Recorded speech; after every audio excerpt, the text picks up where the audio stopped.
শুভ সকাল। এখন বাজে 12টা 40। প্রচন্ড রোদ। বর্তমান সাজেকের যে অবস্থা, এখন পর্যন্ত আমরা কোনো পারমিশন পাইনি এখান থেকে যাওয়ার। প্রচুর লোকজন এখানে বসে আছে, সবাই আর কি একটু টেন্স কেন হচ্ছে এখনো আমরা যেতে পারছি না। তবে রাস্তাঘাট এখন ঠিক, আল্লাহ পাকের রহমতে। জাস্ট আর্মি আমাদেরকে নিয়ে যাবে মেবি যে 2টার সময় আমাদের স্কাউটটা দেওয়ার কথা।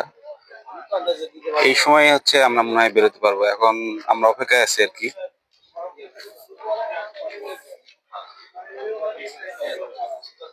সবাই